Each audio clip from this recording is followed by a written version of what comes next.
Live షోకి తిరిగి స్వాగతం. ఇక అతిథుల పరిచయం. శ్రీ శివశంకర్ గారు, వైఎస్ఆర్ కాంగ్రెస్ పార్టీ అధికార ప్రతినిధి.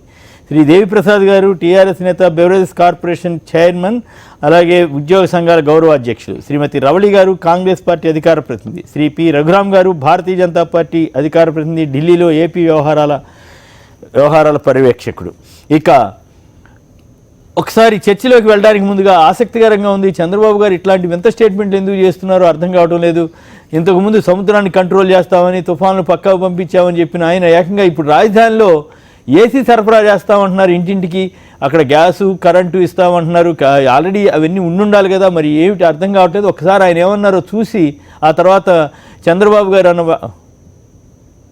మొత్తం అమరావతి సిటీ మొత్తం ఏ ఇంటికి కావాలన్నా ఏసీ కూడా, కరెంట్ మారిగా గ్యాస్ మారిగా ఏసీ కూడా సరఫరా చేసే పరిస్థితి రావాలని చెప్పి ఆదేశాలు ఇచ్చాం. మొత్తం అమరావతి సిటీ మొత్తం ఏ ఇంటికి కావాలన్నా ఏసీ కూడా, కరెంట్ మారిగా గ్యాస్ మారిగా ఏసీ కూడా సరఫరా చేసే పరిస్థితి రావాలని, మొత్తం అమరావతి సిటీ మొత్తం ఏ ఇంటికి కావాలన్నా ఏసీ కూడా, కరెంట్ మారిగా గ్యాస్ మారిగా ఏసీ కూడా సరఫరా చేసే పరిస్థితి రావాలని చెప్పి ఆదేశాలు ఇచ్చాం. అమరావతి సిటీ మొత్తం ఏ ఇంటికి కావాలన్నా ఏసీ కూడా, కరెంట్ మారిగా గ్యాస్ మారిగా ఏసీ కూడా సరఫరా చేసే పరిస్థితి రావాలని చెప్పి ఆదేశాలు ఇచ్చాం. ఈ ఏసీ సరఫరా చేయటం ఏంటో అర్థం కావట్లేదు. మరి మరోవైపు ఏమో కేసీఆర్ గారికి 3 రిటర్న్ గిఫ్ట్లు ఇస్తామంటున్నారు. ఏం నిజంగానే 3 రిటర్న్ గిఫ్ట్లు ఇవ్వగలుగుతారా? కేసీఆర్ విషం కక్కుతున్నారా? మరోవైపు చేతగాని చంద్రబాబు ఇలాంటి పిచ్చి మాటలు మాట్లాడుతున్నారని కేటీఆర్ గారు ఘాటుగానే సమాధానం ఇచ్చారు. మరోవైపు కేసీఆర్ మోడీని జగన్ని కలిపి విమర్శించడం చేస్తున్నారు చంద్రబాబు గారు. అసలు లక్ష్యం ఏమిటి? నిజంగానే ఇవేమైనా ఉపయోగపడతాయా? నిజంగానే ఏసీ సరఫరా చేయడం సాధ్యమేనా? అది ఎందుకు అట్లా మాట్లాడుతున్నారు? మరోవైపు రిటర్న్ గిఫ్ట్లు ఏమి ఇస్తారు? ముందుగా దేవిప్రసాద్ గారు చెప్పండి, మీకు రిటర్న్ గిఫ్ట్లు వస్తాయి అంటున్నాడు. 3 అంట, మేమే చేతగానే వాళ్ళమా చూసుకోండి అంటున్నాడు ఆయన. అంటే చంద్రబాబు నాయుడు రోజు ఫ్రస్ట్రేషన్ అయి మతి తప్పుతున్నట్టు కనబడతాం. ఎందుకంటే ఇప్పుడు మీరు వేసిన క్లిప్పింగ్ చూస్తేనే ప్రజలకి కనీస సౌకర్యాలు కలగజేస్తామనో, లేకుంటే వాళ్ళకి సంబంధించినటువంటి మౌలిక సౌకర్యాలు ఇస్తాము, ప్రభుత్వం విశ్వాసం ఉందని ప్రకటన చేస్తే ఒక ప్రభుత్వ అధినేతగా ప్రజలు విశ్వసిస్తారు. ఏసీ సరఫరా చేస్తారంటే ఈయన ఏసీ ఎవరు అడిగినరు?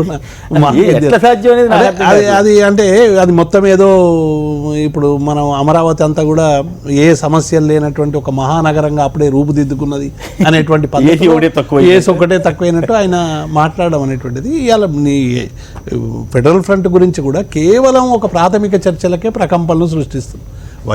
మేము చాలా స్పష్టంగా చెప్పినాం, తెలంగాణ రాష్ట్రానికి అందరి నాయకుల్లాగే జగన్ గారిని కూడా కలిసినాం, ఒరిస్సా కలిసినాము, కర్ణాటక అన్ని రాష్ట్రాల్లో కలిసినట్టు ఒక ప్రతిపక్ష నాయకుడిగా, ప్రజాబలం ఉన్నటువంటి నాయకుడిగా జగన్ మాకున్న ఆప్షనే అది కదా. ఇప్పుడు ఆల్రెడీ చంద్రబాబు నాయుడు ఒక కాంగ్రెస్ కు సంబంధించినటువంటి వాళ్ళతో పొత్తు పెట్టుకున్నాడు. ఆ పొత్తుకు ఇక్కడ గిఫ్ట్ అయిపోయింది, మళ్ళీ అక్కడికి వెళ్ళి అటు పోయిండు. కాబట్టి ఇక మాకున్నటువంటి స్పేస్ ఏంది? ప్రజానాయకుడిగా ఉన్నటువంటి ప్రతిపక్ష నాయకుడు ఆయన కూడా భారతీయ జనతా పార్టీ రెండింటికి దూరంగా ఉంటారని ప్రకటించాడు. కాబట్టి భావసారూప్యం ఉన్న పొత్తు పెట్టుకునేటువంటి ప్రయత్నం చేసినాం. అయితే చంద్రబాబు నాయుడే హరికృష్ణకు సంబంధం అంటే పొత్తు కాదు కదా, ఫెడరల్ ఫ్రంట్ కు సంబంధించినటువంటి భాగస్వామి. ఇప్పుడు ఫెడరల్ ఫ్రంట్ కు సంబంధించినటువంటి భావసారూప్యాలకు సంబంధించిన పొత్తు ఇది మేమేమో అక్కడ సీట్లలో పోటీ చేసి ఆంధ్రకు పోయి మేము ఉన్నదే తెలంగాణనే మా కార్యక్షేత్రం, తెలంగాణలోనే మేము పోటీ చేస్తాం, తెలంగాణలోనే మా రాజకీయ క్షేత్రం ఉంటుంది. కేసీఆర్ వచ్చి ఆంధ్ర మీద పడుతున్నాడని అంటారు. ఎప్పుడు పడ్డారు? నాకు అదే అర్థమైతలేదు. ఇప్పుడు కేసీఆర్ గారితో ఆయన్ని ఆహ్వానిస్తే మేము పోయినాం.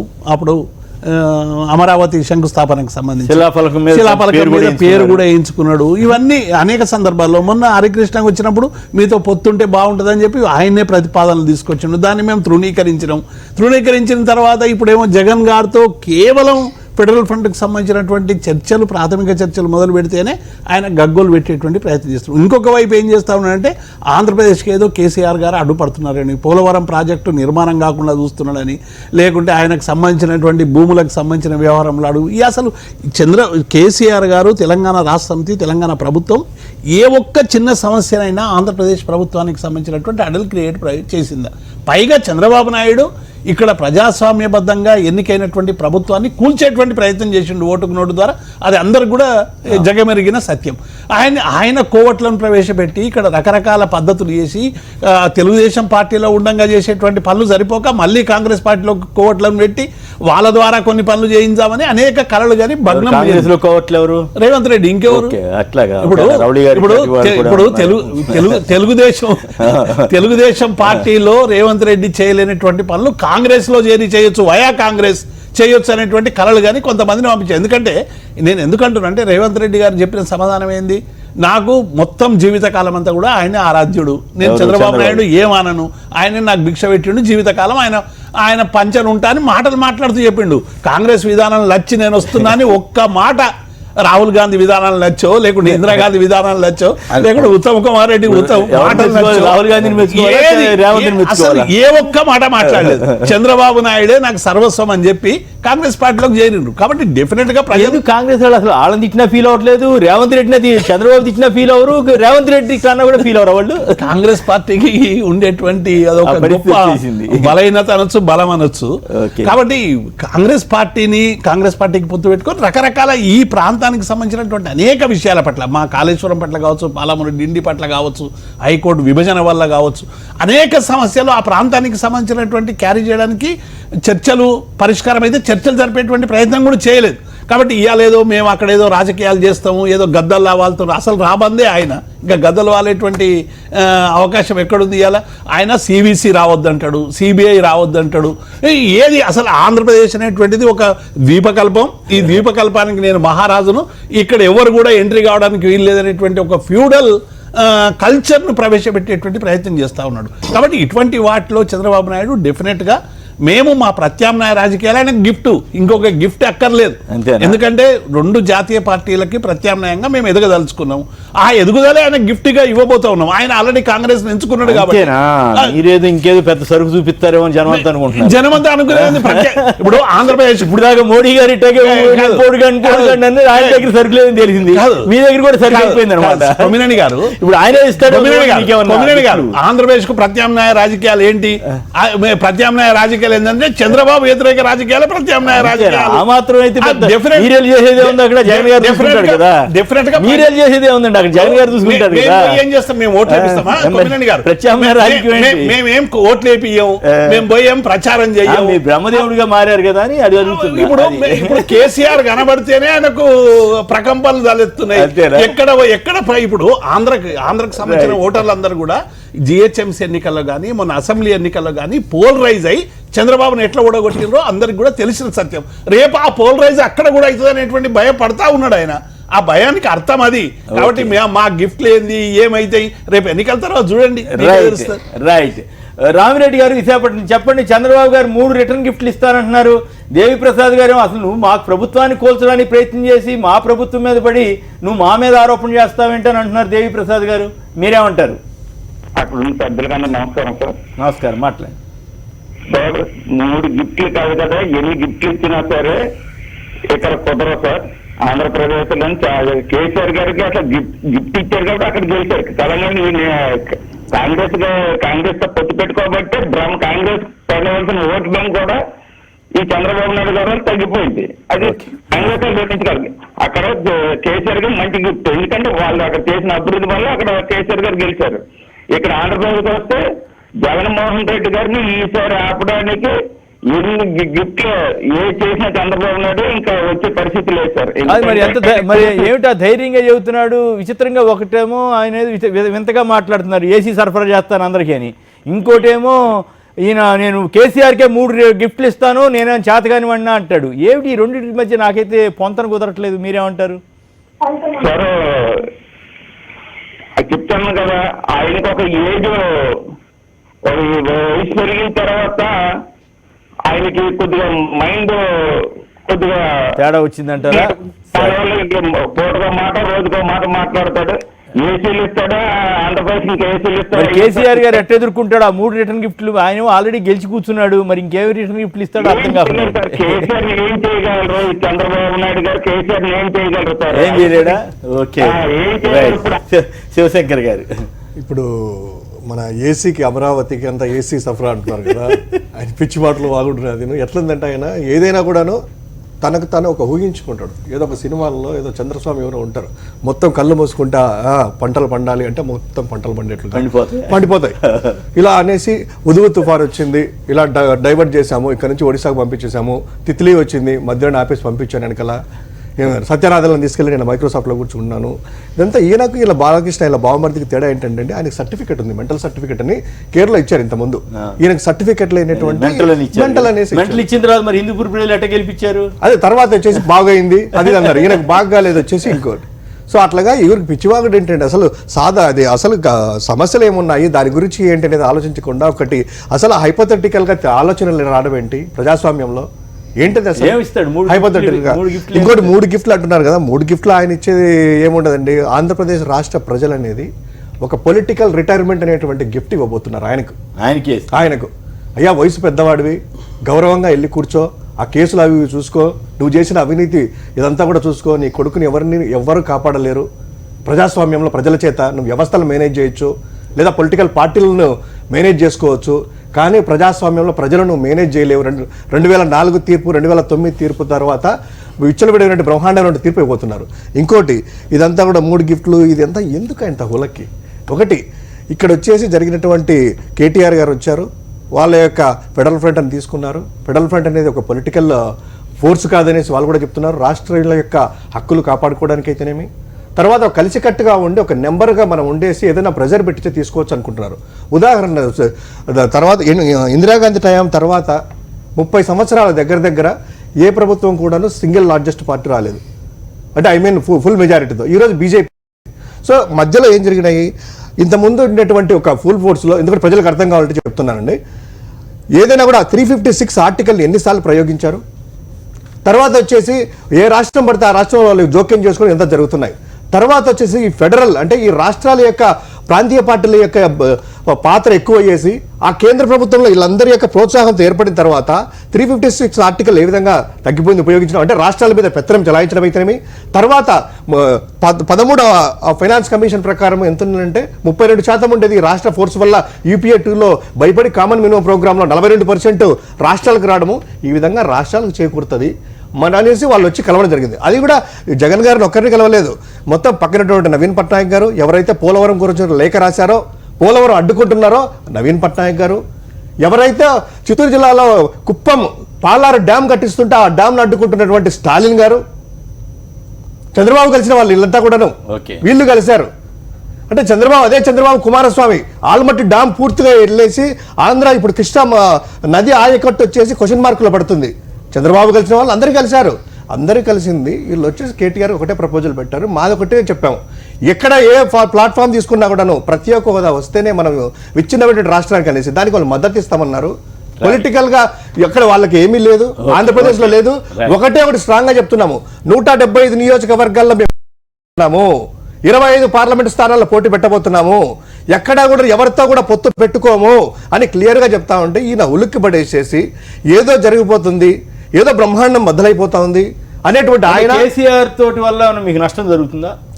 కేసీఆర్ మీద ప్రచారం చేయడం వల్ల వైసీపీకి ఏమైనా నష్టం? ఒకటి సార్, నిజంగా కేసీఆర్ వల్ల ఆయన యొక్క ప్రచారం అంతా కూడా అల్లకల్లోలంగా ఆంధ్రప్రదేశ్లో చేశారు, తెలంగాణలో ఎన్నికల్లో చేశారు కదా. తెలంగాణ ఎన్నికల్లో ఉన్నటువంటి జిహెచ్ఎంసీలో ఉన్నటువంటి దాదాపు 24 సీట్లలో అత్యధికంగా ఉండేది ఆంధ్రులే కదా.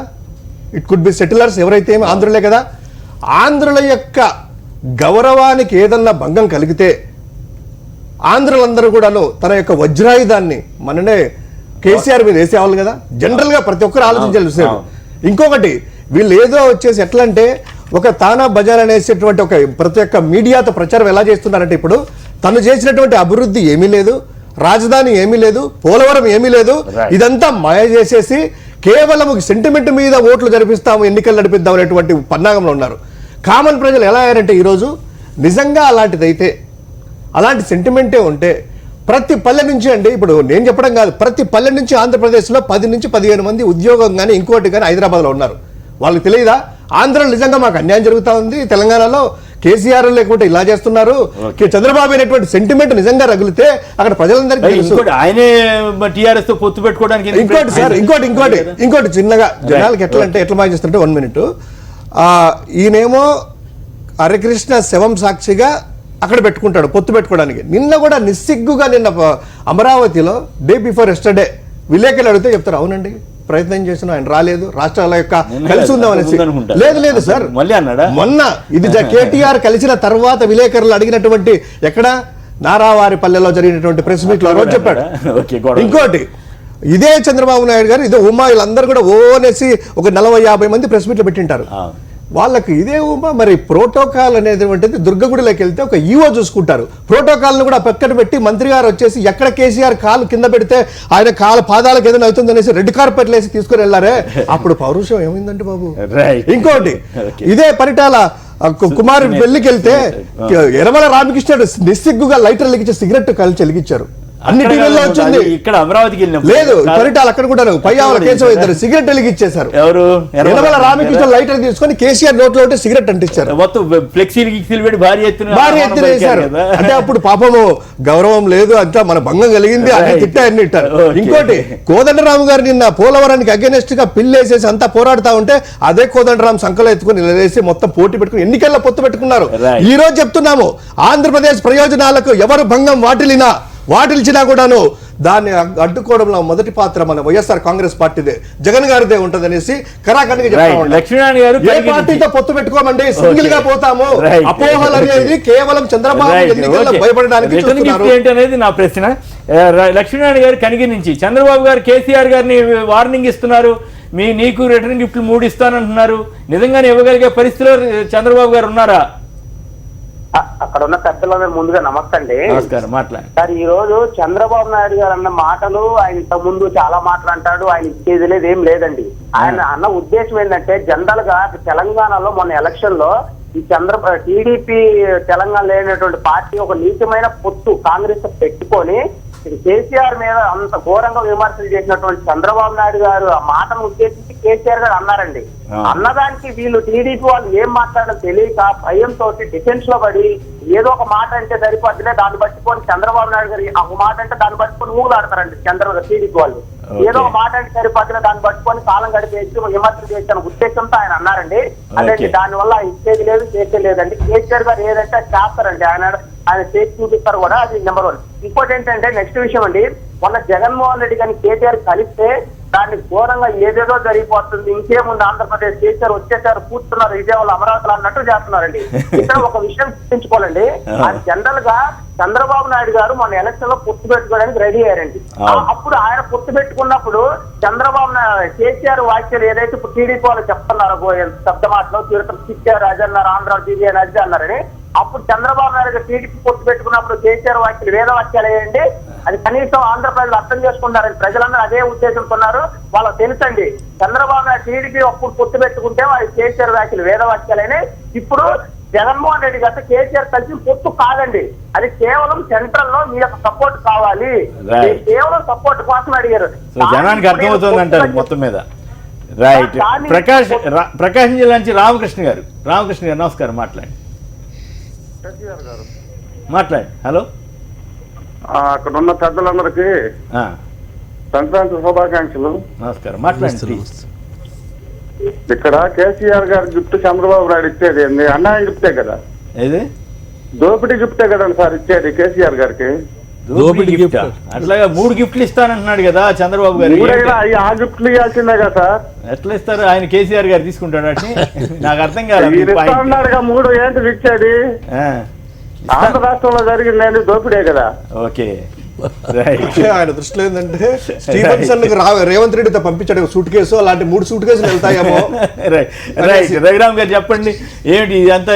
అసలు బీజేపీ మీద నిన్న కూడా మోడీ అని రోజు అసలు అక్కడ ఏదో మీకు ఏదో బలం ఉన్నట్టు గాల్లో యుద్ధం చేస్తూ మొత్తం మీ మీద కథ నడిపిస్తున్నాడండి. పైగా కేసీఆర్ని జగన్ని యాడ్ చేసి అసలు మీతోటి మేము ఓడి కేటీఆర్ గారు నిన్న అన్నారు అసలు బీజేపీని మేము కదా ఓడించింది, నువ్వెక్కడ ఓడించావా చంద్రబాబు అని ఆయన అడుగుతున్నారు. అది లేండి, మీరు ఎట్లా చూస్తారు? ఒకటండి, కేంద్రంలో నరేంద్ర మోడీ హవా ఎక్కడ తగ్గలేదు అనేది సర్వేలు కానీ ఎలక్షన్స్లో కానీ కనబడుతుంది. ఈవెన్ మధ్యప్రదేశ్లో మేము ఓడిపోయినప్పటికీ టెక్నికల్గా మరి 0.01% బీజేపీకి ఓట్లు ఎక్కువ వచ్చిన విషయం అందరూ తెలుసు. సో మోడీని ఎదుర్కోవాలి. ప్రస్తుతానికి మొన్నటివరకు మోడీకి వంగి దండాలు పెట్టమని చెప్పలేదు ఆయన ఏమి. నరేంద్ర మోడీ ప్రధానమంత్రి అయిన తర్వాత కాళ్ళకి దండం పెట్టే సంస్కృతి ఢిల్లీలో ఉంది, మీకు తెలుసు కదా. జస్ట్ అంటే ఏ పొలిటికల్ పార్టీ అయినా కాళ్ళ దండం పెట్టి జస్ట్ ఇలా పెడతారు. మనమైతే నమస్కారం పెడతాం, అక్కడ కాళ్ళు ఇలా పట్టుకుంటారు. అసలు దాన్ని కూడా ఖండించాడు. అసలు ఎవ్వరు కాళ్ళకి వంగి దండం పెడదని చెప్పాడు. సో అయితే ఈయన 4.5 సంవత్సరాల పాటు తెగ వెళ్ళినప్పుడల్లా శాలువాలు, ఇప్పుడు శాలువాలు మారినాయి. ఇప్పుడు రాహుల్ గాంధీకి శాలువాలు ప్రసాదాలు, అంతకుముందు మోడీకి శాలువాలు ప్రసాదాలు. అదే చెప్పేది అదే చెప్పేది పిచ్చి. మోడీ గారు ఎప్పుడు కలిసి శాలువా ప్రసాదం. అసెంబ్లీలో తీర్మానం, అద్భుతమైన నాయకుడు, ప్రపంచ దేశాలను గొప్పగా గర్వించదగ్గ నాయకుడు. ఇలాంటి ప్రేమేషన్ చూడలేదు అన్నది. ఆంధ్రప్రదేశ్కి ఇవేమి ఉండవండి, వాళ్ళు చెప్పాల్సినప్పుడు చెప్తారు, ఖచ్చితంగా చెప్తారు సమాధానం. రిటర్న్ ఇప్పుడు అంటాడు. ఇప్పుడు ఫెడరల్ ఫ్రంట్ అనేది నిజంగా స్ట్రక్చర్ ఇంకా లేదు. అది అదేదో యూపీఏ ఉంది, ఎన్డీఏ ఉంది. ఫెడరల్ ఫ్రంట్ ఒక దాన్ని బీజేపీ ఏతర కాంగ్రెస్ ఏతర చేయాలని ఆయన కోరిక, కేసీఆర్ గారి కోరిక. Let him do it, no issue. దానికి నువ్వు భయపడి నేను భయపడి ఎవరు భయపడి నరేంద్ర మోడీ ఫెడరల్ పెడతాడు భయపడతా నేను భయపడాలి ఏమంటే మీరేనండి కదా, నేను కూడా చెప్పాడు. అదే చెప్పేది, ఈ దుష్ప్రచారానికి ఇంకా అంతు లేదనమాట. నోటికి ఏదొస్తే అది మాట్లాడితే ప్రజలు సహించరు ఖచ్చితంగా. దానికి అసలు ఒక అందరినైనా కలుస్తున్నప్పుడు ఈయన కలిశాడు. అది ఫెడరల్ బ్యాంక్ పెట్టాలని అనుకుంటున్నాడు. దీనికి ఒక స్వరూపం తీసుకురావాలా, దేశవ్యాప్తంగా దీని మీద వర్క్ చేస్తున్నాడు ఆయన. దాన్ని నువ్వు భయపడిపోయి 30 మందితో మూకుమ్మడి దాడి చేయించి 40 మంది 30 మంది మాట్లాడారు. అంత భయపడాల్సిన పనిలే. సో ఇప్పుడు ఇక్కడ మళ్ళీ ఏమంటాడు, గిఫ్ట్ ఏదో ఇస్తాడు ఆయన. ఓ మాట అన్నాడు, గిఫ్ట్ ఏదో నేను ఇస్తాను అన్నాడు, రిటర్న్ గిఫ్ట్. ఈయన 3 అన్నట్టు కదా నిన్న. 3 ఏమిటి, 3 పాల ప్యాకెట్లు, 3 పెరుగు ప్యాకెట్లను రిలయన్స్ మన ఏంటిది ఫ్రెష్ ఉంది కదా, హెరిటేజ్ ఫ్రెష్ ఇస్తాడేమో మరి. అందుకని ఇవ్వడానికి ఏముంది ఇక్కడ, అందుకని దీన్ని తీసుకోవడానికి ఏముంది ఇక్కడ అంటే. దీనికి ఇదేదో హాస్యాస్పదం అయిపోయిందండి రాష్ట్రంలో. ఏం చూద్దారు, ఏం చేతకాంతనమో ఏందో ఇవన్నీ ఇవాళ. ఇప్పుడు ఆయనే విధంగా మాట్లాడు. ఒక ముఖ్యమంత్రిగా ఈ ఆంధ్రప్రదేశ్లో 5 కోట్ల మందికి ముఖ్యమంత్రి అయినా ఆ స్థాయికి దిగజారి మాట్లాడతారా అని అనుకోలేదు. ఇవాళ మాట్లాడుతున్నాడు ఆయన కూడా. ఇప్పుడు ప్రధానమంత్రి దేశానికి ప్రధానండి. నువ్వు విమర్శించి బీజేపీని ఇష్టం, అమిత్ షాని విమర్శించి ఇష్టం వచ్చినట్టుగా బీజేపీ నాయకులు విమర్శించు, మంత్రులను విమర్శించు, నో ఇష్యూ. ఒక ప్రధానిగా చూసి మాట్లాడవా అంటే ఈయనకు చేత కావట్లే ఇవ్వాలి. ఎందుకంటే మరి ఆయనకి ఏదైనా ప్రాబ్లం ఉందా, వయసు రీత్యా ప్రాబ్లమా, ఏదో అర్థం కావట్లా. సో ఏంటంటే ఆయన ఏమాట చెప్పాలి. మొదట మోడీ పోటుగాడు అమ్మో ఏదో ప్రమాదం అని అనుకున్నట్టున్నాడు. అప్పుడు అమ్మో నా చుట్టూ అందరూ ఉండాలన్నారు. తర్వాత మోడీ పోటుగాడు కాదని తేల్చిపోయినట్టుంది. ఇప్పుడు రాహుల్ గాంధీని వాళ్ళందరినీ పెట్టుకుని మోడీ మీద ఆయనే పోరాటం చేస్తున్నట్టుగా మోడీ పోటుగాడు కాదు ఆయన విషయంలో అనేది అర్థమైంది కదా. అర్థం కాదు. మీ జీవన్ నడిచిరావు రోజు రంకిలేసేవాడు కదా. ఓ అది ఇదేనా రంకిలేసేవాడు, ఇప్పుడు ఏమైపోయాడు కనపట్లేదు. సామెత ఉంది కదా మీకు. ఈయన ఇప్పుడు ఏం మాట్లాడినా చంద్రబాబు గారు నరేంద్ర మోడీ స్థాయి దిగజారు, ప్రధానమంత్రి స్థాయి. ఆయన 12 ముఖ్యమంత్రి. నేనే సీనియర్ అంటే ఈయన సీనియర్ ఏంటంటే చాలా మంది సీనియర్ల దేశంలోనూ చాలా మంది సీనియర్ నాయకులు ఉన్నారు. ఇంకా ములాయం సింగ్ గారు, మోడీ గారు ఏమన్నారు, ఎంత అవినీతి ప్రభుత్వం ఖచ్చితంగా అన్నప్పుడు ఏం అవినీతి, ఎక్కడ అవినీతి దొరికింది, ఏ స్కీమ్ లో అవినీతి చేశారని చెప్పాల్సిన బాధ్యత ప్రైమ్ మినిస్టర్ లేదా? మీరు ఒకరికొకరు రాజకీయ పార్టీలు అవినీతి ఆరోపణ చేసుకుని తర్వాత వాటేసుకుంటారా? మోడీ గారు మళ్ళీ బీజేపీ చంద్రబాబు గారు మళ్ళీ అవసరమైతే వాటేసుకుంటారా? లేదా మోడీని తప్పిస్తే గడ్కరీని పెట్టిస్తే మళ్ళీ చంద్రబాబు గారు మీ దగ్గరికి వచ్చేస్తారు? ఎన్నికల ముందు ఎన్నికల తర్వాత మాకు అవసరం లేదు. నెంబర్ 1. ఒకవేళ అవసరం, ఇలాంటి వ్యక్తి అవసరం మాకు అస్సలు లేదు, ఖచ్చితంగా చెప్తున్నాను. ఎందుకంటే మాకు నరేంద్ర మోడీ చాలు. ఇప్పుడు ఉన్నటువంటి ఆయన ప్రధానిగా మళ్ళీ వెళ్తాం మేము. ఈయన భయపడింది దేనికంటే ఆయన ఏదన్నా ఇప్పుడు టిట్ ఫర్ టాట్ రాజకీయాలు నరేంద్ర మోడీ బీజేపీ చేయదు. ఎస్పెషల్లీ అదే బీజేపీ చేయాలంటే ఎంతమంది పెట్టాలండి పార్టీకి? ఏదో జస్ట్ దాడులు జరిపి చూస్తారా? అలా టిట్ ఫర్ టాట్ రాజకీయాలు గతంలో బీజేపీ ప్రజాధనం వృధా అవుతుందా? దానికి అవుతున్నదాన్ని టిట్ ఫర్ టాట్ అంటే ఎవరైనా భయపెడితే భయపడిపోతారా మీరు? ఎవరు తప్పు చేసినా తప్పే కదా. ఒకవేళ ఎవరు తప్పు చేసినా లేదు, ఖచ్చితంగా ప్రజా కోర్టులో పెడతాం. ఆల్రెడీ కోర్టులో వేస్తున్నాం, ఆల్రెడీ వేశారు మా వాళ్ళు పార్టీ తరపు నుంచి. అది ఆయన వ్యవస్థ మీద నమ్మకం లేదు కదండి. ఇప్పుడు మహారాష్ట్ర కోర్టు తాకీదు ఇస్తే రమ్మనమంటే ఇది అమిత్ షా పంపించాడంటాడు. ఎన్ఐఏ వస్తే కోర్టు చెప్పింది ఎన్ఐకి ఇవ్వమంటే ఆయన ఇవ్వనంటాడు. అంటే నీకు పోలీసు మీద, ఆయన వ్యవస్థ మీద నమ్మకం లేనాడు ముఖ్యమంత్రిగా ఎలా ఉంటాడు, అర్హత ఉందా ఆంధ్ర లేదా? పోలీసుల మీద నమ్మకం లేదంటే నువ్వు ఆంధ్రావాడివి కాదు, ఆంధ్రావాడి కాదంటాడు. సిబిఐ మీద నమ్మకం లేకపోతే ఇండియా వాడేనట్ట. అవుతాడు అప్పుడు మరి. ఇంకోటి ఏంటంటే ఇక్కడ ఆయన ఆ బయలులోను ఏమంటా అంటే ఇంట్లోంచి బయటకు రావడానికి చూసారు తెలుగు జాతి మీద, అరే తెలుగు జాతి గౌరవాన్ని కాపాడిన ఎన్టీ రామారావు గారినే ఎక్కడ పంపించాడో మన అందరికీ తెలిసిన విషయమే. తెలుగు జాతి ఆయన వల్ల ఖచ్చితంగా పేరు వచ్చింది తెలుగు ప్రజలందరికీ, నో డౌట్ దాంట్లో. అలాంటి ఎన్టీ రామారావు గారికి వీళ్ళకి అసలు శ్రద్ధాంజలి ఘటించేటటువంటి ఇది కూడా లేదు వీళ్ళకి, ఇప్పుడున్న తెలుగుదేశం పార్టీకి, ఇప్పుడున్నటువంటి నాయకులకి. ఒకటండి, ఆయన భయపడ్డాడు. ఫస్ట్ నుంచి అంటున్నాం ఇప్పుడేం అనట్లా, కొత్తగా అనట్లా. అయితే పొత్తులో ఉన్నాం కాబట్టి ఎక్కువ మాట్లాడకూడదు కాబట్టి మాట్లాడలేదు, ధర్మం పాటించాము. ఆయన లేదు కాబట్టి ధర్మం మాకు ధర్మము. ఇవాళ ఆయన మీరు చెప్పినట్టుగా ఆయన భయపడతా ఉన్నాడు. ఏది రాహుల్ గాంధీ చేయి పట్టుకుని నడవచ్చు, లేకపోతే కనుక ఏది ములాయం అనుకున్నాడు, కుదరలేదు, వాళ్ళు పొమ్మన్నారు. ములాయం అఖిలేష్ పొమ్మన్నారు కదా, పొమ్మన్నాడుగా. 2.5 hours యూపీఏనే నేను నడుపుతున్నాను చెప్పి అదే చెప్పేది. కొన్ని పేపర్లు అయితే అసలు మొత్తం యూపీ అంతటి ఈయనే నడుపుతున్నాడు. చూడండి, ఈయన వెళ్ళి యూపీఏలో చేరారండి. కర్ణాటకలో ఆల్రెడీ కుమారస్వామి కాంగ్రెస్ పొత్తు పెట్టుకుంటే ఈయన వెళ్ళి ప్రమాణ స్వీకారానికి నేను కలిపానంటగా బిల్డప్ ఇచ్చారు ఇక్కడ పేపర్లో. ఇక్కడ తెలుసు, జనాన్ని తెలీదా? ఆల్రెడీ స్టాలిన్ కాంగ్రెస్ కలిసి ఉన్నారు ఎప్పటి నుంచో వాళ్ళు. డిఎంకే స్టాలిన్ అక్కడికి వెళ్ళి నేను చెప్పాను స్టాలిన్ కి కాంగ్రెస్ తో కలిసి ఉందా అని చెప్తా అంటాడు ఈయన. సో ఇవాళ కాంగ్రెస్ వాళ్ళు పిచ్చోళ్ళ, ఎవరు పిచ్చోళ్ళు కింద అదే చెప్పేది. ఇప్పుడు ఈయన భయాందోళనలో అందరినీ కలుపుకుని నడవలే, ఒకడే నడవలేక అందరం కలుపు నడవాలని చూస్తున్నాడు. రైట్, ఒక్క నిమిషం. హరినాథ్ రెడ్డి గారు నంద్యాల నుంచి, నమస్కారం. మాట్లాడి కేసీఆర్ గారికి 3 రిటర్న్ గిఫ్ట్లు ఇస్తారంటున్నారు, చంద్రబాబు గారు మేమే చేతకానాడమా అంటున్నారు, కేసీఆర్ ఏపీ మీద పడుతున్నాడు అంటున్నారు, వీరేమో నువ్వు మా ప్రభుత్వాన్నే పడగొట్టాలని చూసావు కదా అని దేవి ప్రసాద్ గారు అంటున్నారు చంద్రబాబు గారి మీద. మీరేమంటారు హరినాథ్ రెడ్డి గారు? రైట్, రౌడి గారు చెప్పండి, ఏమిటి అసలు ఈ రిటర్న్ గిఫ్ట్లు కథ ఏంది, మీరేమనుకుంటున్నారు? అంటే ఇప్పుడు ఇక్కడ కేసీఆర్ గారు ఏదైతే ఫెడరల్ ఫ్రంట్ అంటున్నాడో ఆ స్ఫూర్తి అనేది ఇక్కడ కనిపించట్లేదు. వీళ్ళు కేంద్రంలో పొత్తు పెట్టుకుంటాము అనే దిశగా ఇక్కడ మాట్లాడినట్టు ఎక్కడ కనిపించట్లేదు. అంతకుముందు తలసాని గారు ఆంధ్రాకి వెళ్ళి చేసిన వ్యాఖ్యలు కానీ, మళ్ళీ మేము ఆంధ్రాలో ప్రతి జిల్లాకి వెళ్తాము, మేము చేసేది ఇంకా చాలా ఉందని ఆయన స్థాయి తగ్గి, అంటే ఆయన స్థాయికి మించి మాట్లాడడం కానీ, ఒకవేళ వీళ్ళు కేంద్రంలో పొత్తు పెట్టుకుందామని ఒకవేళ ఆశ ఉండేది ఉంటే వాళ్ళు అంతవరకే మాట్లాడాలి. అక్కడ ఉన్న అభివృద్ధి గురించి కానీ, వాటి గురించి కానీ, వీటి గురించి కానీ మాట్లాడాల్సిన అవసరం లేదు. వైఎస్ఆర్సీపీకి ఎన్ని సీట్లు వస్తే అన్ని సీట్ల, అంటే ఎంపీ సీట్లు వస్తే అన్ని సీట్లతో పొత్తు పెట్టుకోవడానికి వాళ్ళు ఉండాలి. కానీ ప్రతి విషయంలో ఆంధ్రాల విషయంలో మాట్లాడుతూ అక్కడ డెవలప్ జరగలేదు, సీఎం చంద్రబాబు నాయుడు గారు ఇట్లా, వాళ్ళు ఇట్లా, వీళ్ళు ఇట్లా అని మాట్లాడడం అనేది, ఇట్లా మాట్లాడడం వల్ల వాళ్ళు ఆంధ్ర విషయాలలో తలదూరుస్తున్నారు అనేది స్పష్టంగా అర్థమవుతుంది. ఆంధ్రాకు అంటే తెలంగాణ ఏర్పడ్డప్పుడు ఎవరైతే వ్యతిరేకంగా నేను సమైక్యాంధ్రకే కట్టుబడి ఉంటాను చివరి వరకు అన్న జగన్ తోటి ఈరోజు వీళ్ళు పొత్తు పెట్టుకోవడం కానీ, ఈరోజు అక్కడ పోలవరం ప్రాజెక్టును అడ్డుకోవడానికి, అంటే కేసీఆర్ గారు ఏదైతే ఆంధ్రాకు ప్రత్యేక హోదా ఇస్తే మాకు కూడా ఇవ్వాలని మొన్న సోనియా గాంధీ గారి అన్నప్పుడు కూడా అన్న వ్యాఖ్యలు కానీ, ఇవన్నీ తీసుకుంటే కేసీఆర్ గారు అంటే ఏంటి, కింది స్థాయి అంటే ఏదైనా అదే కదా. కేసీఆర్ గారు గారిని కేటీఆర్ గారు కానీ ఎక్కడ ఖండించలేదు. అంత ముందు కవిత గారు జగన్ మీద వేసిన వ్యాఖ్యలు ఒకసారి గుర్తుపెట్టుకోవాల్సిన అవసరం ఉంది.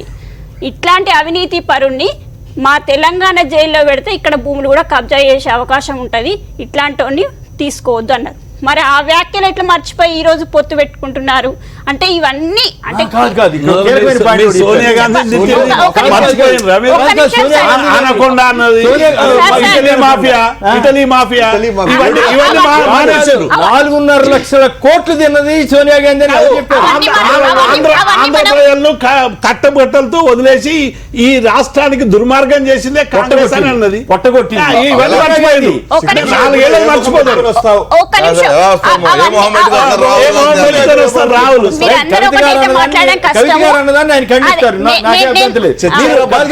కవిత గారు అన్నదాన్ని ఖండిస్తారు. చంద్రబాబు గారు తిట్టిన బండబూతులన్నీ మీరు భరిస్తున్నారే. ఏదైతే తెలంగాణ ఆంధ్రాని విడగొట్టినప్పుడు ఆంధ్ర ప్రయోజనాలను కాపాడాల్సిన బాధ్యత కూడా కాంగ్రెస్ పార్టీ మీద ఉంటది. మేము ప్రత్యేక హోదాకు మేము కట్టుబడి ఉన్నాం, మేము రాగానే ఇస్తామనే మాట ఇచ్చాము కాబట్టి చంద్రబాబు ఆంధ్ర కాదు మీకు తెలియదేమో, మీరు అన్ని ఫాలో అయ్యారు. రాహుల్ గాంధీ గారు ఆ మధ్య గుంటూరులో మీటింగ్ పెట్టారు. దేనికోసం అంటే ప్రత్యేక హోదా కోసం. వస్తే చంద్రబాబు గారు తన మనుషుల్ని పంపించి రాహుల్ గాంధీకి నిరసన జెండాలు పెట్టారు. ప్రత్యేక హోదా గురించి నువ్వేందా మాట్లాడేది? అసలు ప్రత్యేక హోదా అవసరం? రాహుల్ గాంధీ అసలు నాయకుడా? ఇది ఒక కాంగ్రెస్ పార్టీయా? చెత్త పార్టీ. ఈ చెత్త పార్టీకి నేను ఒక తచ్చిని మట్టేశాను. మీరందరూ కూడా రవళి గారిని కూడా ఏమని అడిగాడు ఆయన. ఇప్పుడు పర్వాలేదు,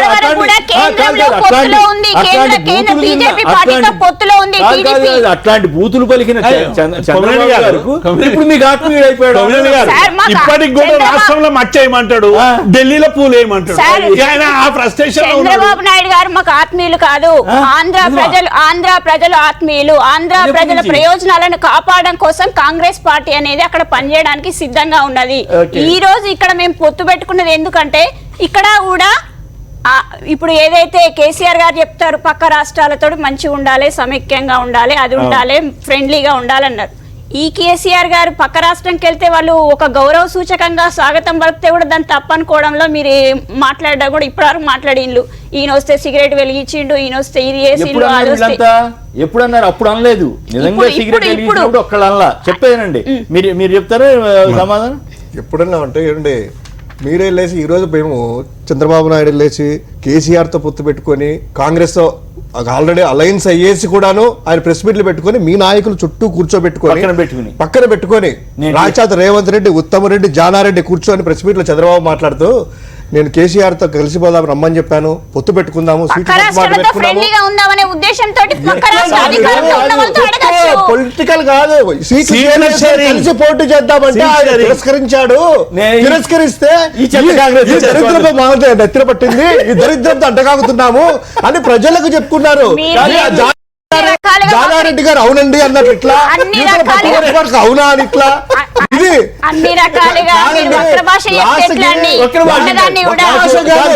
వీరిది చెప్పలేను కానీ మొత్తం మీద ఆయన అక్కడ జరిగిన సన్నివేశం నాకు తెలియదు. మరి వారు జానారెడ్డి గారు ఒక సైడ్, బట్టి విక్రమార్క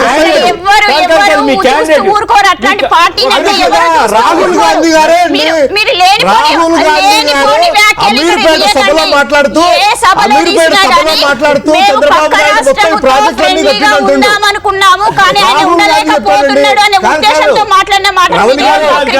గాంధీ గారు ఏం మాట్లాడారంటే మిమ్మల్ని తిట్టిన కవిత గారు తిట్టిన మాటలు మీరు సమాధానం చెప్పండి. ఇక్కడ జైల్లో పెడితే జైలు కూడా మాయం చేసిపోతాడు, ఇక్కడ భూములను అన్నాడు. ఖచ్చితంగా ఖండిస్తాము. కవిత గారు కానీ ఎవరైనా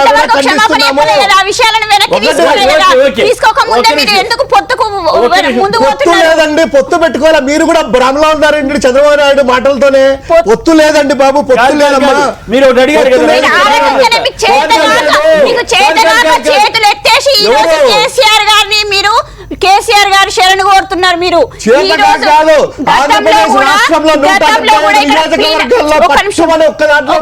డిపాజిట్ కాంగ్రెస్ కి ఈ రోజు జమానా లేదు. కాంగ్రెస్ అనేది కేవలం వైఎస్ఆర్ జగన్ ఒక 3 అక్షరాలతో ఒక్క నిమిషం నేను ఒకటి చెప్తాను వినండి. మరి ఆయన జానారెడ్డి గారి సంగతి నాకు తెలియదు కానీ నేను చెప్పేది నండి. మీ అభ్యర్థి శ్రావణు, సిపిఐ నేత నారాయణ గారు, ఇంకెవరెవరో ఉన్నారు, వాళ్ళ పక్కన పెట్టుకుని నేను టీఆర్ఎస్ తో పెట్టుకుందాం అనుకున్నా. నేను తగ్గాను కూడా అక్కడికి, కేసీఆర్ దగ్గర నేను తగ్గున్నా, చెప్పేదనండి శాంతం. కానీ కాంగ్రెస్ తో కూడా పెట్టుకోవద్దు అన్నాడు. కానీ ఈ దిక్మాల కాంగ్రెస్ తో నేను పెట్టుకోవాల్సి వచ్చిందని చెత్త కాంగ్రెస్ అని అన్నాడండి ఆవిడ. అంత సంవత్సరం లోపే కాదండి, ధర్మంగా మాట్లాడదాం. ఎవరైనా సరే ఒకసారి ఒకరు పెళ్లి చేసుకున్న తర్వాత నేను ఈయన చేసుకున్నాను కానీ ఆయన ఎవరో గొప్పవాడు అంటే దాని అర్థం ఏంటి?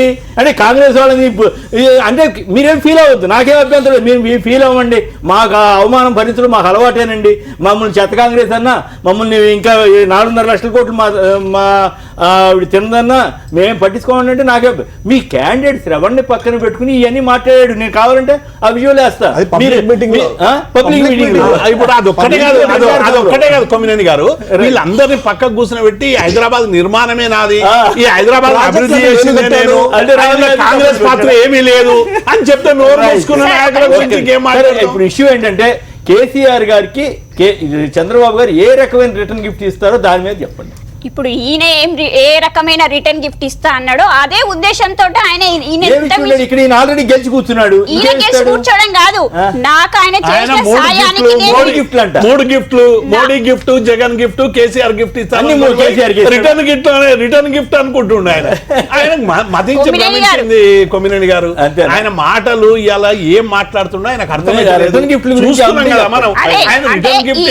ఇక్కడ కేసీఆర్ గారు గెలిచిన తర్వాత ఫస్ట్ ప్రెస్ మీట్ లో నాకు చంద్రబాబు నాయుడు గారు బాగా సాయం చేసిళ్ళు, నేను దానికి గిఫ్ట్ ఇవ్వదలుచుకున్నా అన్న మాటకు ఆయన నాకు ఏ రకమైన గిఫ్ట్ ఇస్తాడో ఏమైంటది అదే ఆంధ్ర విషయాలలో నేను తల పెడతా, ఆయన ఏ రకంగానైనా ఓడిస్తా అన్న ఉద్దేశంతో ఆయన మాట్లాడుతున్నాడు. నన్ను ఓడించడం ఎవరి తరం కాదు, దానికి ట్రిపుల్ రిటర్న్ గిఫ్ట్స్ నేను ఇస్తా అనే ఉద్దేశంతో ఆయన మాట్లాడి ఉంటాడు. Right, okay. చంద్రబాబు గారికి ఐడియా ఉందో లేదో కానీ మీరు బాగా చెప్పారు, ఏమంటామంట.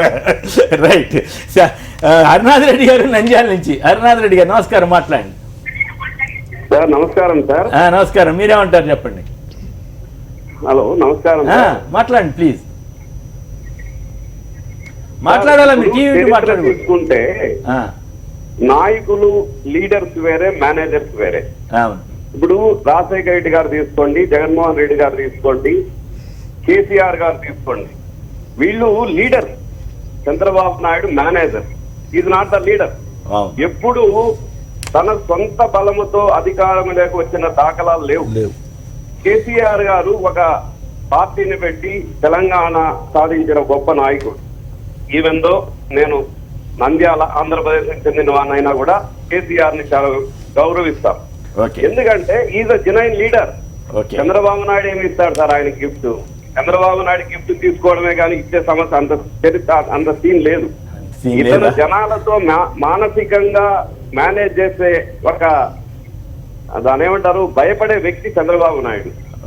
అంత సీనే లేదు. మరి జనం నమ్ముతారా చంద్రబాబు గారి ప్రచారాన్ని? తీసుకోండి, 96 తో బీజేపీతో అలయన్స్ పెట్టుకొని గెలిచాడు. 2009లో అదే కేసీఆర్ తో కమ్యూనిస్ట్ కలిసి గెలిచాడు.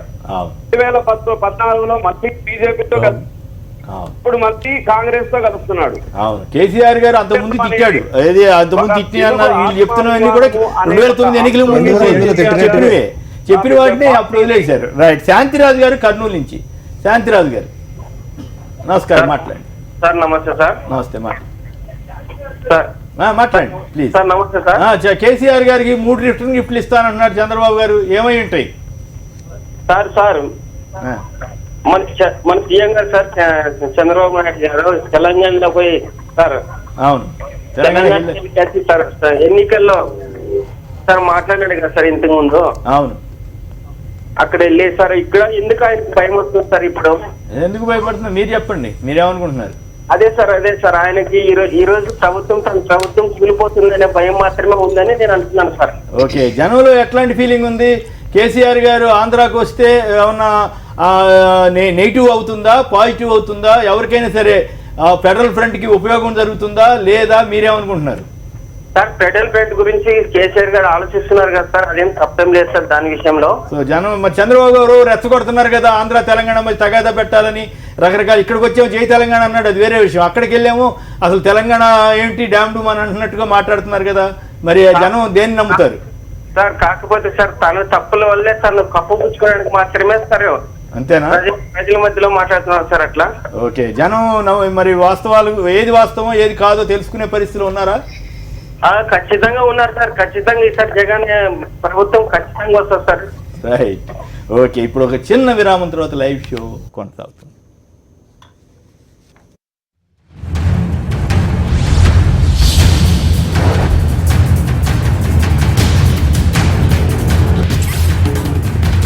లైవ్ షోకి తిరిగి స్వాగతం. ఇక అజయ్ కుమార్ గారు విజయవాడ నుంచి. నమస్కారం, మాట్లాడండి. సార్ నమస్తే సార్. ఏమంటారు, మీరేమంటారు? రిటర్న్ 3 గిఫ్ట్లు ఇస్తానని కేసీఆర్ ని బెదిరిస్తూ భయపెడుతున్నారా చంద్రబాబు గారు? నిజంగానే కేసీఆర్ భయపడతారా? ఒకసారి భయపడ్డాడు, ఏ మాట కాబట్టి ఒకటి ఒప్పుకోవాలి. ఓటుకు నోటు కేసులో మాత్రం చంద్రబాబుదే పై చేయింది. మరి ఇప్పుడు కూడా పై చేయవుద్దా లేదా అనేది చూడాలి. సార్ కేసీఆర్ గారు చెప్పండి. మన ఎలక్షన్ లో మన చంద్రబాబు నాయుడు గారు వెళ్ళినప్పుడు కేసీఆర్ గారు ఏమన్నారు సార్, నువ్వు కాదు నీతో పాటు 100 మందిని తెచ్చుకో, నేనేం చేస్తానో చూస్తాను, నేనేం చేస్తాను అని సవాల్ ఇచ్చాడు సార్. ఈయన భయపడిపోతున్నాడు కేసీఆర్ గారు అని చూసేయండి సార్. అసలు సవాల్ ఇస్తలేకపోతున్నాడు ఈయన. తర్వాత సార్ రౌడీ మేడం గారు ఒక మాట సార్, మేడం గారు మీరు ఆంధ్రాకి ద్రోహం చేసిన వాళ్ళు కాంగ్రెస్ బీజేపీ 2 అని అన్నారు కదా మేడం మీరు, ఆంధ్రప్రదేశ్ కాంగ్రెస్ వాళ్ళు. కానీ ఒక దొంగని ఆంధ్రరత్న భవన్ లో దాచేసి ఇంకొక దొంగని మోడీ గారి గురించి మాట్లాడతారా మేడం మీరు? అందుకని సార్ ఒకసారి మా నాయకుడు తల్లికి చీర పిన్న తల్లికి ఏదో పెడతాడని అసెంబ్లీలో అన్నారు. రవళి గారు మీ నాయకుడు గారు, మా నాయకుడు గారు. అలాగప్పుడు కాంగ్రెస్ నాయకుడే ఎప్పటికీ వైఎస్ రాజశేఖర రెడ్డి గారు కాంగ్రెస్ నాయకుడే, వైఎస్ఆర్ పార్టీ నాయకుడు కాదు. ఆయన కాంగ్రెస్ పార్టీ ముఖ్యమంత్రి మాత్రమే, వైఎస్ఆర్ సిపి నాయకుడు కాదండి, గుర్తుపెట్టుకోండి. రామకృష్ణ గారు హైదరాబాద్ నుంచి. రామకృష్ణ గారు నమస్కారం. అవును నిజమే, ఎంత గొప్ప పార్టీ అంటే మీరు అన్నారు కదా, రాజశేఖర రెడ్డి గారు మా నాయకుడు, ఆయన చనిపోయిన తర్వాత షార్ట్ షీట్ లో పెడతారు. రాజశేఖర రెడ్డి గారు మా నాయకుడు, ఆయన భార్యను రోడ్డు మీద నుంచోబెడతారు. రాజశేఖర రెడ్డి గారు గొప్ప నాయకుడు, ఆయన కోడలు బయట రోడ్డు మీద నుంచోబెడతాం.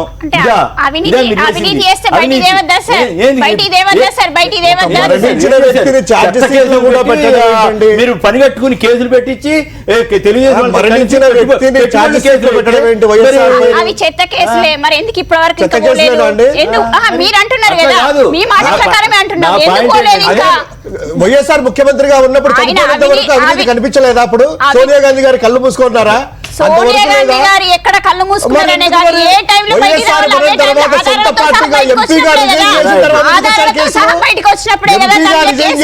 తర్వాత కాంగ్రెస్ పార్టీని చీకొట్టిన తర్వాతనే ఎందుకు కేసులు వచ్చాయి? అంతవరకు కాంగ్రెస్ పార్టీ చీకొట్టడం కాదు, అధికార దాహంతో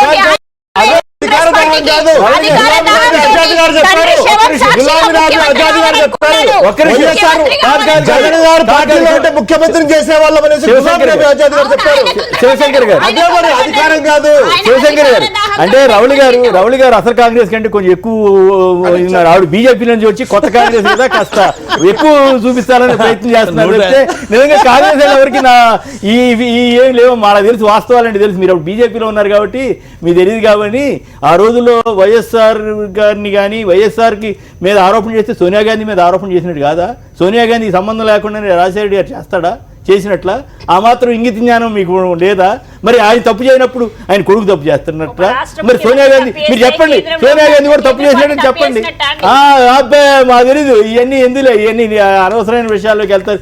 పెట్టుబడులే నేరం అయితే ఈ దేశంలో పెట్టుబడులు రాకూడదు. నేను అనేక సార్లు ఇప్పుడు ఇక్కడ కూర్చుని చెప్పట్లా, ఎన్టీవీలో కూర్చున్నప్పుడు నేను చెప్పా, పెట్టుబడుల్ని నాశనం చేసి ఆంధ్రప్రదేశ్ నాశనం చేసిన వ్యక్తుల్లో సిబిఐ నారాయణ, సోనియా గాంధీ, తెలుగుదేశం ముగ్గురు కలిసి చేశారని నా వ్యక్తిగత అభిప్రాయం. ఎట్లా అంటే పెట్టుబడులు రాకుండా నాశనం అరే నేనేమంటున్నాను, పెట్టుబడులు రాకపోతే జైల్లో పెట్టాలా? పెట్టుబడులు తెచ్చి పరిశ్రమలు నడుపుతున్నాను జైల్లో పెట్టిన దౌర్భాగ్య దేశంగా మీరు మార్చారే, అది చాలా తప్పు కదా. వ్యాన్ పిక్ లో నేను అన్నాను, వ్యాన్ పిక్ లో నేను ఇవన్నీ ఇప్పుడు చెప్పట్లేదు, అప్పుడే చెప్పా. వ్యాన్ పిక్ లో ఇండస్ట్రీస్ పెట్టాలని ల్యాండ్ సేకరించారు, దాంట్లో ఏమైనా లోటుపాట్లు ఉంటే సరే. అసలు ఇండస్ట్రీసే రాకుండా చేశారు కదా. మీదా మీ కాంగ్రెస్ పార్టీ నిర్వాహకం. 1200 కోట్లు ఖర్చు పెట్టారు, ఇప్పుడు మళ్ళీ వేరే ప్లాంట్ తయారు చేయాలా? ఆ 1200 కోట్లు పోయినట్టే కదా. ఇవన్నీ చేసింది ఆంధ్రప్రదేశ్ ని నిజంగా మంచి ఊపులో వెళ్లే నాశనం చేసిన పార్టీ కాంగ్రెస్ పార్టీ అనే ఫీలింగ్ వచ్చేటట్టు చేసుకున్నారు కదా. ఇంకో దౌర్భాగ్యం ఏంటంటే సార్, విజయ్ మాల్యాను ఓ అన్నారు కదా, ఆంధ్ర మాల్య సుజనా చౌదరి 6000 కోట్లకి కొడితే రాహుల్ గాంధీ ఒక్క మాట మాట్లాడాడు, పక్కన కూర్చోబెట్టుకున్నాడు.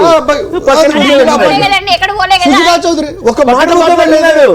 రాహుల్ గాంధీ గారు 6,000 కోట్లు మరి విజయ్ మాల్యా గురించి రోజు చెప్తున్నారు కదా. ఎక్కడ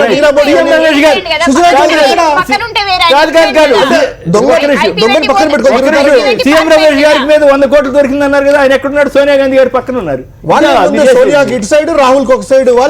చెప్పండి రఘురామ్ గారు, బీజేపీని మేము ఓడించాము, టీడీపీ ఎక్కడ ఓడించిందని కేటీఆర్ గారు అంటున్నారు. రేపు కాంగ్రెస్ని బీజేపీని రెండింటిని ఓడించబోతుంది కూడా మేమే అని కూడా అంటున్నారు. మీరు మాట్లాడడానికి రామకృష్ణ గారు ప్రకాశం జిల్లా నుంచి. రామకృష్ణ గారు నమస్కారం, మాట్లాడండి సార్. నమస్తే సార్. నమస్తే, మాట్లాడండి సార్. కాంగ్రెస్ పార్టీ 2 రాష్ట్రాల్లో నాశనం అయిపోయిందండి. అవును. అసలు రాజశేఖర రెడ్డి వల్ల 10 సంవత్సరాల అధికారంలో ఉంది. రాజశేఖర రెడ్డి చనిపోయిన తర్వాత ఒక్కరోజు అధికారంలో లేదు. ఇంకా మేడం ధైర్యంగా మాట్లాడుతుందంటే ఒక్క ఎంపీ కూడా రాదు. రాసి పెట్టుకో, ఒక్క ఎంపీ కూడా రాదు. రాసి పెట్టుకో. కాంగ్రెస్ బీజేపీ రెండింటిని మేము ఓడించాం, చంద్రబాబు ఎక్కడ ఓడించాడని కేటీఆర్ గారు అంటున్నారు. తెలంగాణ విషయానికి వచ్చేటప్పటికి ఖచ్చితంగా కాంగ్రెస్ పార్టీని ఓడించారు, అందుకు సంతోషమే. మమ్మల్ని చాలా తెలివిగా మన హైదరాబాద్లో మేము చాలా బలంగా ఉన్నప్పటికీ కూడా మమ్మల్ని చాలా పథకం ప్రకారంగా కేసీఆర్ గారు ఓడించారు. లేకపోతే అదర్వైజ్ హైదరాబాద్లో మాకు 7 సీట్లు రావాల్సిందే. ఎందుకంటే ఖచ్చితంగా రావాలి. ఇప్పుడు వచ్చేవండి. ఎందుకంటే ఒకటి కరీంనగర్లో మేము చాలా నేరలో ఓడిపోయినాం, అదైతే మాకు కల్వకుర్తిలో కూడా చాలా నేరలో ఓడిపోయినాం.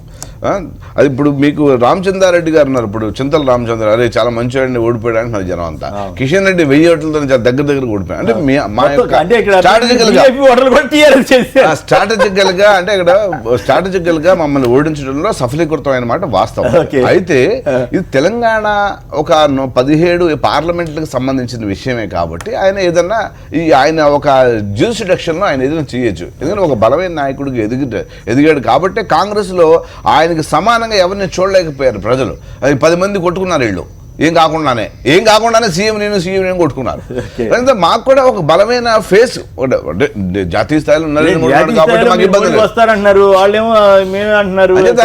ఇది కేవలము తెలంగాణకే పరిమితం కాబట్టి ఈయన ఇన్ఫ్లుయెన్స్, కేసీఆర్ గారి ఇన్ఫ్లుయెన్స్ పక్క రాష్ట్రం తమిళనాడులో ఉండదు, కర్ణాటకలో ఉండదు, ఆంధ్రప్రదేశ్లో కూడా ఉండదు.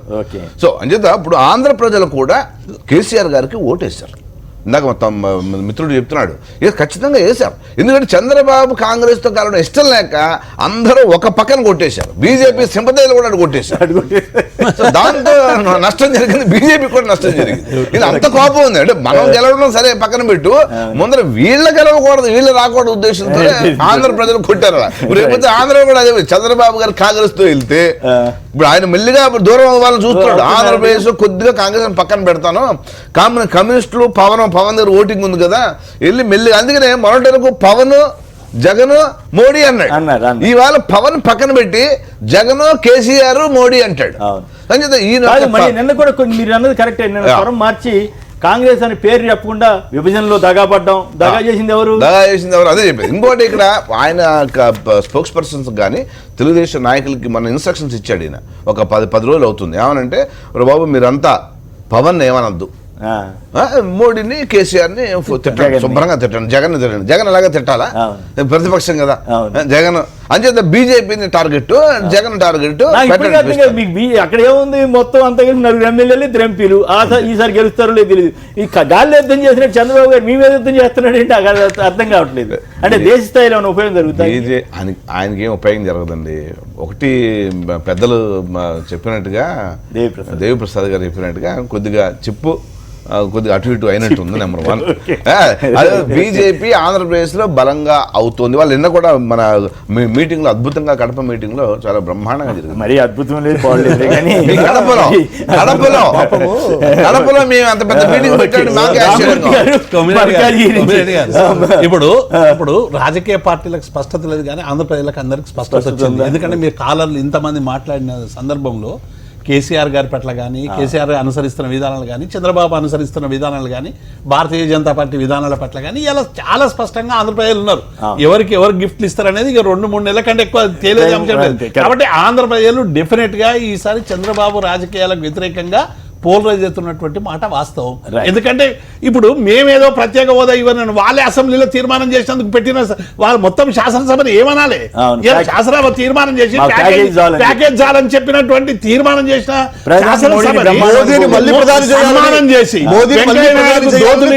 దండలేసి మీరు తెచ్చింది ఈ ప్యాకేజ్ మాకు అవసరం అని చెప్పి ఇన్ని చెప్పి కన్విన్స్ చేసేటువంటి ప్రయత్నం చేసినటువంటి మీ నోటు మరి ఈ రోజు ఎందుకు మారింది? ఇది సమాధానం చెప్పాలి. శ్రీరామూర్తి గారు, రామ్మూర్తి గారు నమస్కారం, మాట్లాడండి సార్. నమస్కారం సార్. నమస్కారం, మాట్లాడండి సార్. నేను ఈ గిఫ్ట్ల గురించి నేను గిఫ్ట్ల గురించి మాట్లాడతానండి. ముందైతే కాంగ్రెస్ వాళ్ళ పరిస్థితి మీరు రోజు ఎన్ని సార్లు అన్నా కానీ వాళ్ళకు రోషము అనేది వాళ్ళకి పొత్తు చచ్చిపోయింది సార్. వాళ్ళకి రాహుల్ గాంధీ గారికి వీళ్ళు ఏం చేస్తారు? నేను డైలీ చూస్తుంటాను. వాళ్ళు ఎన్ని సార్లు అన్నా కానీ పాపం వాళ్ళు చెల్లడం లేదు పాపం. అయితే గిఫ్ట్ల గురించి ఆ గిఫ్ట్ల గురించి మీరు అడిగారు కదా, చెప్పండి సార్. మొదటి గిఫ్ట్ సార్ ఏంటంటే తెలుగుదేశం పార్టీ కంప్లీట్ గా ఓడిపోవడము. ఓకే. రెండో గిఫ్ట్ ఏంటంటే మొదటి గిఫ్ట్ జగన్ గారు ముఖ్యమంత్రి కావడము. రెండో గిఫ్ట్ ప్రతిపక్ష నాయకుడిగా మన పవన్ కళ్యాణ్ కావడము. మూర్తి ఓడిపోవడము. కేసీఆర్ గారికి అక్కడ జరిగిపోయే విషయం. రైట్. ఓకే.